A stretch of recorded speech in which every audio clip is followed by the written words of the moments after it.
Alhamdulillah, alhamdulillahilladzi hadana subul salam wa afhamana bi syari'atin nabiyil karim. Asyhadu an la ilaha illallah wahdahu la syarika lah, dzul jalali wal ikram, wa asyhadu anna Muhammadan abduhu wa rasuluh. Allahumma salli wa sallim wa barik ala sayyidina wa ala alihi wa sahbihi rasulillah ajma'in. Amma ba'du, fa ya ayyuhal muslimuna rahimakumullah, ittaqullaha haqqa tuqatih wa la tamutunna illa wa antum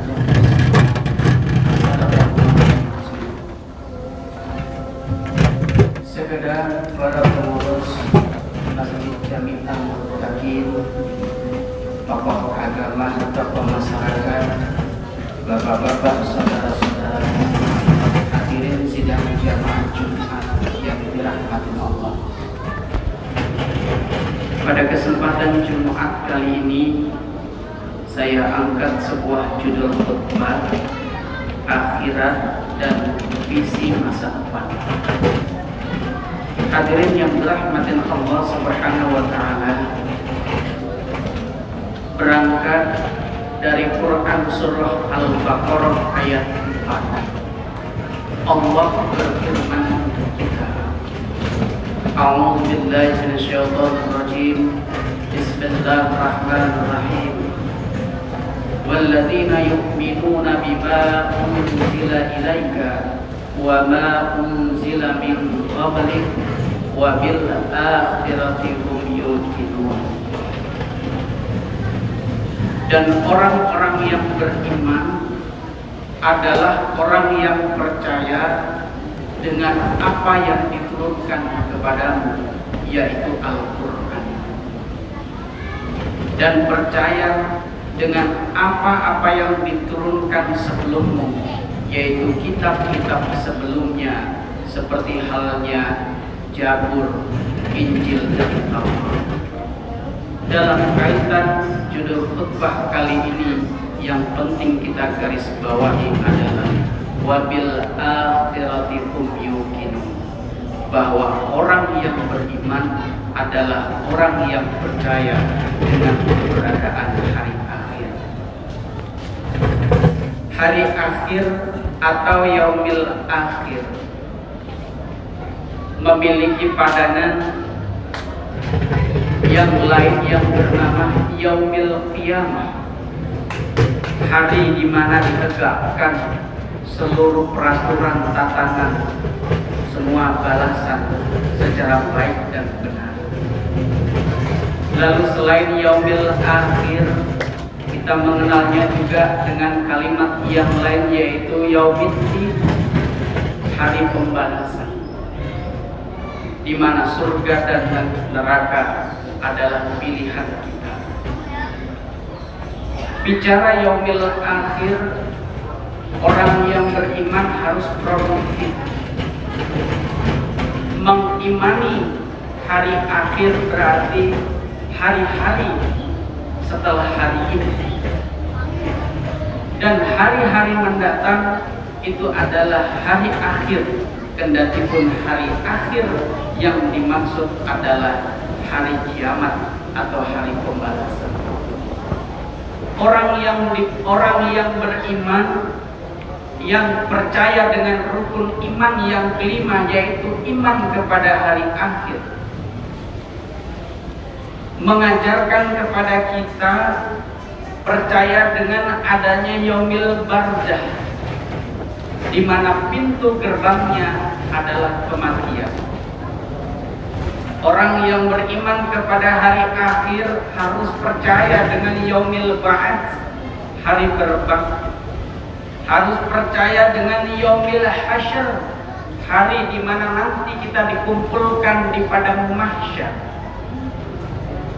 Kita harus percaya bahwa ada yaumil hisab, hari perhitungan yang tak pernah mengenal human error, tidak akan pernah mengenal salah atau kekeliruan, salah audit, salah hitung, di mana kita berharap kebaikan kita dihitung lebih banyak daripada amal keburukan kita. Setelah yaumil hisab, orang beriman kepada hari akhir diajarkan untuk meyakini adanya yaumil mizan, hari pertimbangan, di mana syafaat dari baginda Nabi sangatlah kita butuhkan. Lalu kita juga diajarkan ada namanya yaumil jaza, hari pembalasan, di mana kita semua orang beriman berharap pastilah kita memilih surga sebagai tempat terakhir. Kita mati ingin husnul khatimah, kita ingin alam barjanya raudhah miryadil jannah, kita kepengin yaumil ba'atsnya bagus, di padang masa kita kumpul dalam kategori hamba Allah yang istimewa, kita kepengin mendapat syafaat, kita kepengin mendapat balasan surga. Dan itu semua mengandung konsekuensi logis bahwa keimanan kita kepada hari akhir haruslah produktif dan bukan fiktif atau khayalan belaka. Orang beriman itu punya bonus istimewa dibanding orang alim yang ilmunya setinggi langit. Orang yang berilmu setinggi langit semuanya harus empiris, harus ilmiah, harus terbukti baru dipercaya kebenarannya. Tetapi orang yang beriman tidak menunggu ilmiah, sepanjang ayat itu datang dan hadis itu menjelaskan, di situ keimanan kita langsung mengatakan bahwa aku yakin dan aku percaya bahwa berita itu benar adanya. Orang beriman harus produktif. Orang yang beriman kepada hari akhir semuanya meyakini betul bahwa semuanya akan berakhir. Ada awal, ada akhir. Awal namanya kelahiran, yang namanya akhir namanya kematian. Dalam satu minggu ada awal, ada akhir. Awal namanya Ahad, akhir namanya Sabtu. Dalam bulan ada hitungan awal dan akhir. Awal namanya tanggal 1, akhir namanya tanggal 30 atau 31. Dan kita dalam konteks umur yang digambarkan Nabi, innama a'mara ummati sittina ila sab'ina, sesungguhnya rata-rata umur umatku 60 sampai 70 tahun saja, dan itu pun juga bakal akan kita tutup dengan akhir kehidupan kita yang bernama kematian.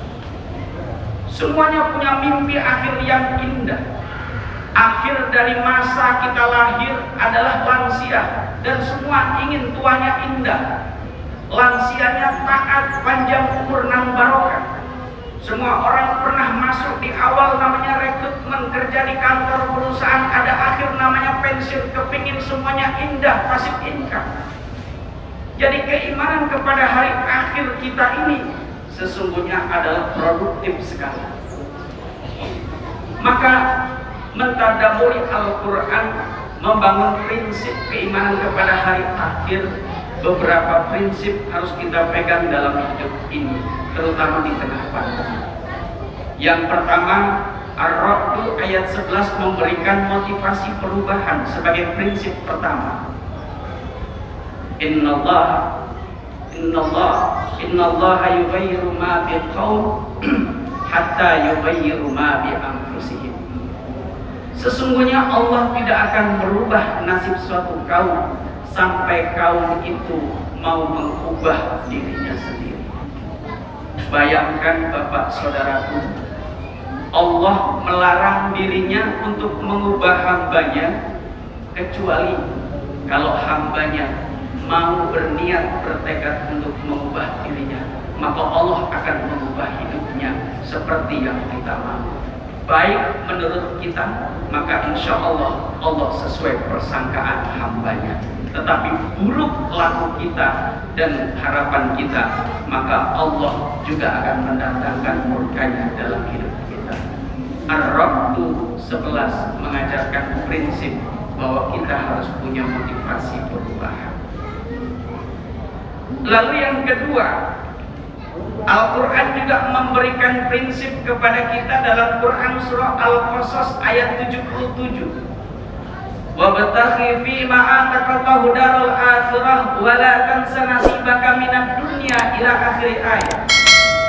Carilah apa saja yang membuat kampung akhiratmu bahagia, tetapi jangan kamu melupakan nasibmu di dunia.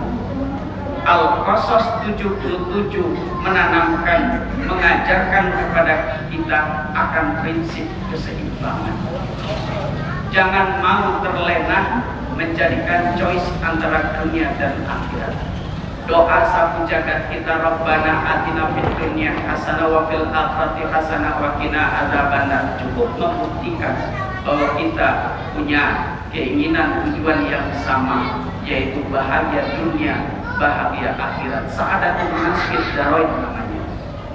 Jadi jangan dipilih. Kerjakan dunia, abaikan akhirat, atau prioritaskan akhirat, abaikan dunia. Ini keduanya tidak ada baiknya. Walaupun ada logika yang mengatakan bahwa sesungguhnya bukan pilihan, tetapi akhirat adalah pilihan yang terbaik. Walal akhiratu khairul laka minal ula. Akhirat itu lebih baik daripada yang pertama atau yang dimaksud dengan dunia. Wal akhiratu khairu wa abqa. Akhirat itu sangat kekal. Jadi kalau kita pilih akhirat, prioritaskan akhirat, dunia ikut, keseimbangan akan terjadi. Tanam padi pasti tumbuh rumput, tetapi kalau orang menanam rumput tak akan pernah tumbuh padi. Jika kita memikirkan akhirat, insya Allah dunia ikut.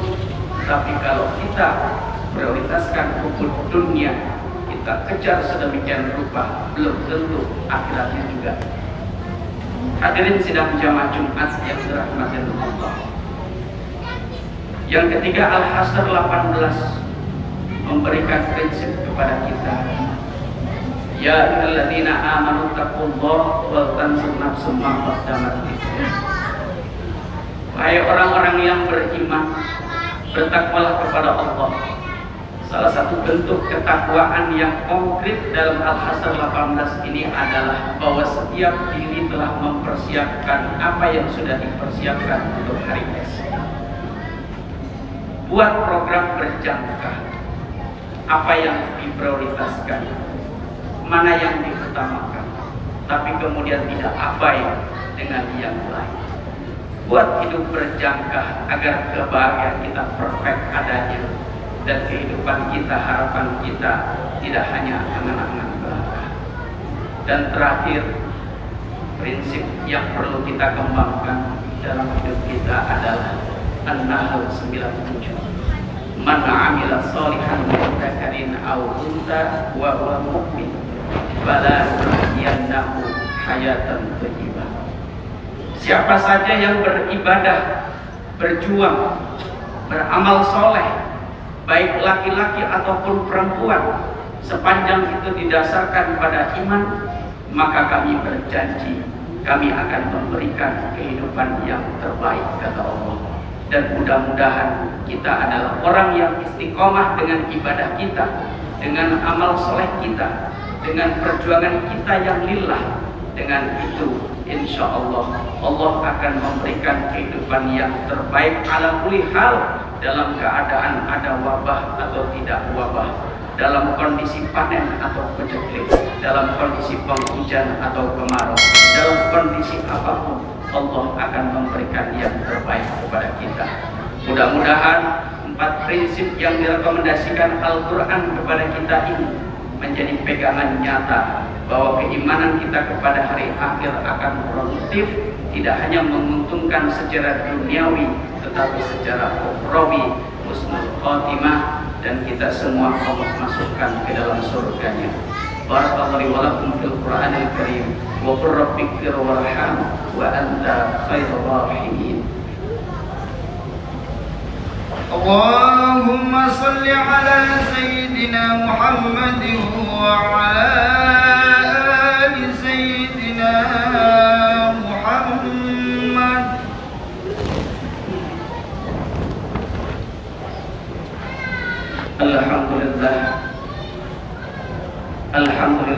الذي هدانا لهذا وما كنا لنهتدي لولا أن هدانا الله ليظهره على الدين كله ولو كره الكافرون. أشهد أن لا إله إلا الله وحده لا شريك له وأشهد أن محمدا عبده ورسوله أرسله بالحق بشرا نذيرا وداعيا إلى الله بإذنه وسراجا منيرا. اللهم صل وسلم وبارك على سيدنا محمد وعلى آله وصحبه أجمعين. أما بعد فيا أيها المسلمون رحمكم الله اتقوا الله حق تقاته ولا تموتن إلا وأنتم مسلمون. فقد قال الله تعالى في القرآن الكريم أعوذ بالله من الشيطان الرجيم بسم الله الرحمن الرحيم إن الله وملائكته يصلون على النبي يا أيها الذين آمنوا صلوا عليه وسلموا تسليما. صدق الله العظيم. اللهم اغفر للمؤمنين والمؤمنات والمسلمين والمسلمات الأحياء منهم والأموات إنك سميع قريب مجيب الدعوات ويا قاضي الحاجات. اللهم إني أعوذ بك من البراس والجنون والجزام والقرون ومن شيء الأسقام. ربنا آتنا في الدنيا حسنة وفي الآخرة حسنة وقنا عذاب النار. عباد الله إن الله يأمركم بالعدل والإحسان وإيتاء ذي القربى وينهى عن الفحشاء والمنكر والبغي يعظكم لعلكم تذكرون. واذكروا الله العظيم يذكركم ولذكر الله أكبر. نقيم الصلاة.